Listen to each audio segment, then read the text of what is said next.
অতঃপর ভগবান শ্রীহরি ধারণ করলেন তার দ্বিতীয় অবতার কুর্মাবতার। এক বিরাট কচ্ছপের আকার ধারণ করে তিনি মন্দার পর্বতকে তার পৃষ্ঠে স্থান দিলেন এবং মন্থন পুনরায় শুরু হলো।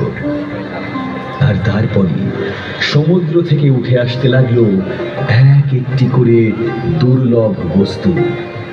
চন্দ্রদেব, কল্পতরু, পারিজাত, কামধেনু, উচ্চৈঃশ্রবা, ঐরাবত, নানাবিধ রত্ন, মণি, মাণিক্য, অপ্সরাগণ, দেবী বারুণী, কৌস্তভমণি, পাঞ্চজন্য শঙ্খ, কৌমুদকী গদা এবং দেবী লক্ষ্মী।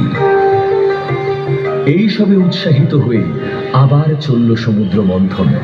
তবে এইবার এক গভীর সংকট সৃষ্টি হলো অতিরিক্ত তেজে মন্থনের কারণে। নাগরাজ বাসুকীর শরীর থেকে নির্গত হওয়া বিষ সৃষ্টি করল কালান্তক গরল হলাহলের, যার প্রভাবে সমস্ত সৃষ্টি, দেবতা এবং অসুররা ধীরে ধীরে স্তিমিত হয়ে পড়েন। সৃষ্টিকে ধ্বংস হওয়ার আশঙ্কা থেকে মুক্ত করতে ব্রহ্মা দেবাদিদেব মহাদেবকে অনুরোধ করলেন এবং ভোলা মহেশ্বর তার অনুরোধে পান করলেন ভয়ঙ্কর কালকূট বিষ, যার ফলে তার কণ্ঠ হয়ে গেল নীলবর্ণ এবং তার নাম হল নীলকণ্ঠ। বিষের প্রভাব মুক্ত হয়ে পুনরায় মন্থন করার পর অবশেষে সমুদ্রের বুক থেকে উঠে এলেন ধন্যমিতরী এবং সঙ্গে উঠল পরম বস্তু অমৃত, যা পান করলে অমরত্ব লাভ করবে যে কেউ। কিন্তু অমৃতের ভাগ পেতে দেবাসুরদের মধ্যে শুরু হলো প্রবল সংগ্রাম। অসুররা তখনও দেবতাদের চেয়ে বেশি শক্তিশালী, অতএব তারাই অমৃত ছিনিয়ে নিল। তাদের রাজা বলি বললেন, অমৃতের ভাগ আমরা দেবতাদেরকে দেব না।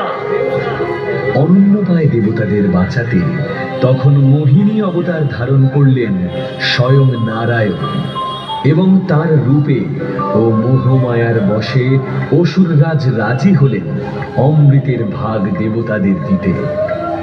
কিন্তু মোহিনী রূপী নারায়ণ নৃত্যগীতে আচ্ছন্ন অসুরদের পান করাতে লাগলেন বারুণী মদ্য এবং দেবতাদের দিলেন অমৃত। কিন্তু সরভান নামের এক বুদ্ধিমান অসুর এই ছলনার আভাস পেল।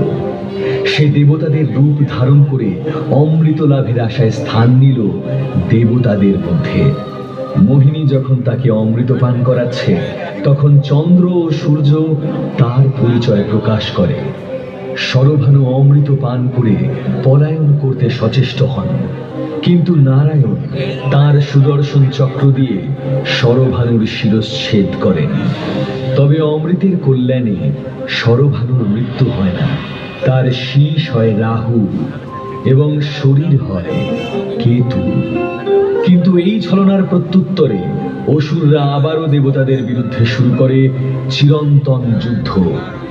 সে যুদ্ধ আলো আর অন্ধকারের, সে যুদ্ধ মায়া ও মুক্তির, সে যুদ্ধ মহামায়ার লীলা।